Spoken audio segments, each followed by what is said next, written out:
Guten Tag. It's me, WNT. While meta-analysis is important, it's easy to lose track of the fact that not every unit is necessarily designed to be meta. And continuing to only evaluate units on that measure often flattens the discussion in ways that leaves out useful information and insight. But if not to be meta, well, what are they designed for? Recently we've gotten 2 new 4-stars, Snegurochka and Akkord. 2 4-stars which have been, respectively, entirely panned and almost entirely overlooked. And it's true that they're not exactly the height of 4-star kit design. They're not the next Ethan or anything, and I think most players with established accounts will skip them and not really miss all that much gameplay-wise. However, that doesn't mean that they're pointless either. Arknights has more and more archetypes these days, each with weirder abilities and strengths, and especially if you're new to the game and picking everything up all at once, it can be hard to get on board and learn how to use each of them to their fullest. And especially lately, you can see that in the design of a lot of the units that introduce these archetypes. Most tend to lean into what makes the archetype special instead of adding their own special features on top of that. But as helpful as that can be for new archetypes, we still have a lot of old ones that didn't necessarily get this treatment. This is where units like Snegurochka and Akkord come in. And while they may be too late for those of us with more developed rosters, they can still give new players a chance to learn how to use them, whether or not they have the higher rarity operators from those subclasses. Now, this still isn't perfect. In talking about this with my channel members, Shali actually brought up a good point about how it's kind of awkward to release a unit like this when there's already so many units in an archetype. And it's true. This kind of unit fares way better when there's not an immediate and obvious comparison like Ines to really drive home how relatively underpowered they are. Units like Hadia and Contrail don't just get the benefit of being part of strong, unique archetypes, they get to be special and new, and the only way to experience said archetypes. But having an archetype locked behind a 6-star that you might not have, or 5-stars that most of the player base is allergic to building, can still be restrictive when it comes to getting new players up to speed. And given how slowly 4-stars release, much more slowly than 5 or 6-stars, there's always going to be a degree of catch-up. So, how do Snegurochka and Akkord fare? And how can a unit be designed to teach you a whole archetype anyway? Well, let's take a look. Snegurochka is an agent, a subclass of fast redeploy vanguards that generate DP with their attacks. Snegurochka's talent, Swift Stenography, gives her 12 attack speed. This is great, if a bit small. Attack speed is maybe an agent's favorite stat, as they generate DP with their attacks, so more attacks equals more DP. However, keep in mind that she only has this effect until she gets hit for the first time after deployment. Her mod is maybe the best example of the Agent X mod. This branch changes her trait to reduce her taunt level by 1, making her less likely to be hit by any ranged enemies. Normally, this is kind of as most of the other agents either have ways of keeping themselves alive, or just don't need that much time anyway. But it actually makes sense with Snegurochka's kit. Less likely to be attacked means it's a bit easier to keep that extra attack speed from the talent means you get more DP. The talent upgrades aren't anything too special, as it goes up to granting her 17 attack speed from the previous 12. But still, more attack speed is always welcome. Her skill 1 lets her do a hit for more damage every 7 attacks, and grants her 3 DP upon doing so. If you're familiar with Puzzle, it's basically his S1, though with a higher SP cost. It's fine. There are definitely uses for it, and if you can set it up so that she can just keep attacking something, she can just get you DP forever. That's really nice on some annihilation stages, but still it's not really the most practical most of the time, especially given her higher SP cost. Agents just aren't usually the go-to for long-term steady DP generation. The whole point of their reduced redeploy time is that you can drop them in, get a burst of DP, and pull them out. And this doesn't really work with that. So personally, I would skip it unless you have specific plans for it. I mean, maybe you love stainless turrets, and fair enough, they're great. But otherwise, it might be a bit hard to set this one up. Her skill 2 is a bit more what you'd expect from an agent. It gives her plus 40 attack speed, and all her attacks slow the target and generate 1 DP. Best case scenario, when she doesn't get hit at all and maintains her mod assisted talent buff, she gains around 14 DP in its 9-second duration, depending on whether or not she has an enemy to attack for the full duration. Now, I like what this skill is doing. I don't think it's perfect, but even so. But before I get into that, I want to talk about the criticisms, because you should know and understand them before you decide whether or not to build her. So, for one, she does not have nearly as efficient DP gain as Myrtle. Myrtle's skill gains the same amount of DP, 14, but does so faster, with less downtime, and doesn't have any reliance on a conditional talent to get the most out of that skill. And even without that comparison, a 30-second charge time on a 9-second skill just isn't a great look. And what's more is that Snegurochka isn't exactly an offensive powerhouse on that skill either. While the attack speed she gains is great for generating DP, the lack of any attack bonuses means she's not really going to be able to push past any amount of defense while doing so. In fact, her mod doesn't even give her any attack with its stat boosts, just increasing her HP and defense, same with her trust bonus, which is questionable on a unit whose talent leaves her not wanting to get hit in the first place. I'm not going to argue with any of these points, those are all facts. However, I don't think these are all bad things, and to suggest that they all exist to make her a bad unit misses the point of her kit entirely. When you view her in the context of her existing to teach new players how to engage with agents, suddenly she makes a lot more sense. That 30-second SP charge to just a 9-second skill duration does not look good. But by giving her skill such a long charge time, it can encourage new players to recognize her 31-second redeploy timer and actually play around retreating and redeploying her, as is the intention with agents. They're not meant to be units that you leave out there just to cycle their skills. This is further supported by her talent, as while she loses that attack speed upon getting hit, it resets with each deployment, again encouraging players to retreat her after her skill is done in order to set up for the next one. This talent also works well to encourage thoughtful placements with each deployment. If you know that her getting hit makes her worse, well, you'll be more likely to think about her positioning and what kind of enemies you're up against, both preparing you to work with other agents in the future and helping you better understand the importance of things like deployment order.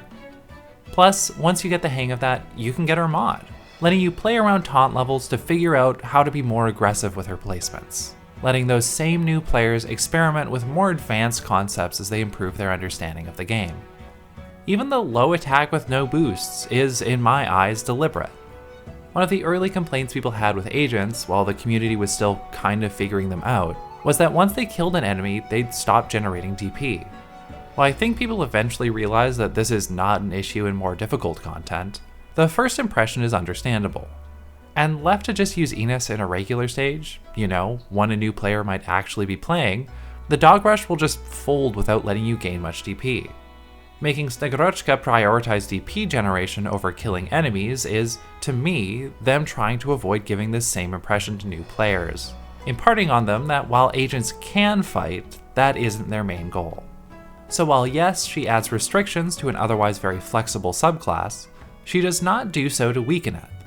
Instead, these restrictions serve to help you understand the strengths of the archetype and prepare you to get the most out of her and the others that you might acquire later. And she's not nearly as restrictive as she might appear at first glance. That talent is enough to encourage you to redeploy her and make you think through your deployments, but it's not actually all that punishing if you mess it up. Without it, she'll gain 13 DP instead of 14. A difference for sure, and one that can affect your ability to clear a stage. But not as much of a difference as you might think, especially considering she doesn't even need to maintain the extra attack speed for the full skill duration. Plus, in this light, the defensive boosts from her mod and her trust bonus make sense. They're not there to make you play around her blocking enemies. They're there so that if you're still getting the hang of her and she does end up blocking enemies, she won't immediately crumple under the pressure. Sure, maybe her doing so could also be a teaching moment, but I think it would more so just be frustrating. What's more is that she does still have uses even after you're done learning from her. She's better than people give her credit for in regular content, and she can shine a bit brighter in buff modes like IS, where she can get even more attack speed, scaling with relics in a way that vanguards with fixed TP generation, like Myrtle, can't. That said, she's still not perfect. They definitely could have been a bit more generous with her numbers. No 4-star is going to have 6-star numbers, so I think it's important to remember that context. But I think by now they've seen how people revere Myrtle even after all this time, and didn't want to make another 4-star that stops people from building other vanguards. If I could change one thing, it'd be increasing her initial SP a bit. Activating her S2 10 seconds after deployment certainly isn't bad, but in the spirit of pushing players to engage with the redeployment mechanic, they definitely could have made it a little bit shorter. This is especially true given that it's not even a guarantee that a new player will have masteries on her, even if they are really cheap on a 4-star. But still, I would overall rate her a success when it comes to a teaching unit. And even as a more experienced player, as someone who's guilty of just leaving Ines on the field, even I'm getting something out of using her. Anyway, before we move on to Akkord, if you're enjoying this video, consider subscribing. It helps me out a ton.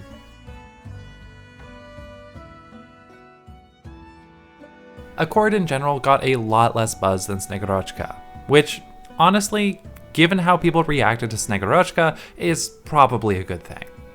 Being a red cert operator, she's kind of off to the side and easy to forget about. And people understandably don't freak out over blast casters in the way they do agents. But the way her kit works really mirrors the approach they had with Snegurochka even further.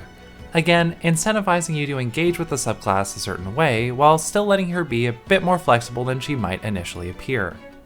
Blast casters are weird even today, mostly due to their range. They can hit 5 tiles directly in front of them, with each attack hitting all enemies in range simultaneously.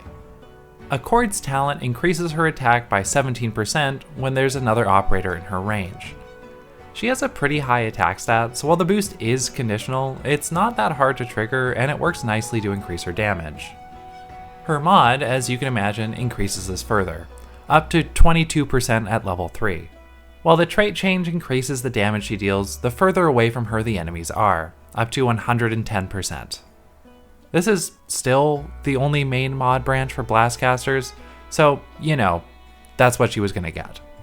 It's not directly synergistic with her kit, but it's also not synergistic with it. Her S1 lets her next attack deal 200% of her attack stat as arts damage on an 8 SP charge time, while being able to hold up to 2 charges. This isn't her most unique feature. I mean, it's basically discount Ifrit S2, and is almost identical to Aroma S1.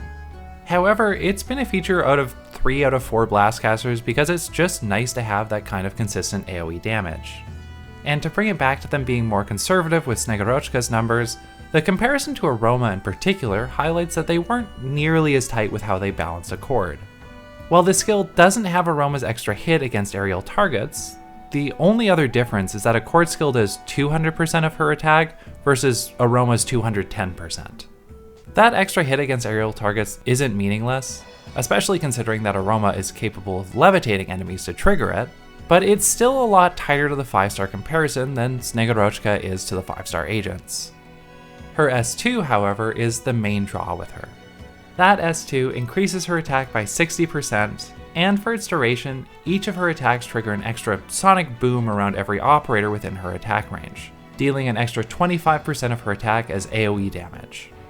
This can do some pretty solid damage when you position your units such that those AoE rings overlap, especially considering that she still has her attacks as well. It's still not without its drawbacks, mainly that 48 SP cost, but in this case at least it's up for 32 seconds, letting you get some pretty good damage in while it's running. But to pull back a bit, how does her kit work to teach you the archetype?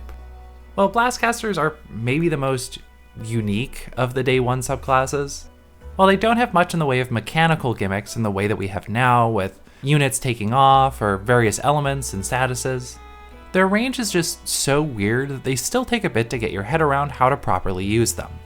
And like many things in the game, there's just never really been a way to figure out how to use them other than getting it wrong a bunch until you happen to get it right, or hearing about Ifrit lanes from someone else. Until now. Akkord's talent and skill 2, both wanting operators in range, are directly set up to guide new players to set not only her, but all blastcasters up for success, helping guide you towards figuring out how to use them and teaching you to see Akkord lanes for yourself. For starters, you might try putting her behind a low ground unit, maybe a defender or a guard, to provide some AoE damage all the way down a lane. But at least on S2, that would only provide one shockwave, so maybe you put a guard in front of that defender to get a second one. But okay, that also doesn't line up quite right. Or maybe you set her up perpendicular to that and have her bounce off other range units across multiple lanes. This organically encourages players to use this subclass in a way that they might not have figured out on their own otherwise. And while her kit does this by being technically more restrictive, after all, the talent attack boost is conditional upon you using her in a certain way, and her S2's damage is dependent upon you being able to set up those shockwaves, it's also, like Snegurochka, surprisingly flexible. While the unique range of blastcasters is ultimately one of their strengths, it's definitely an adjustment when you're not used to using them. Them not being able to hit anything to the right or left of their single line can leave them feeling at best awkward, and at worst just bad if you've never used them before. However, Akkord does something that no other blastcaster can do.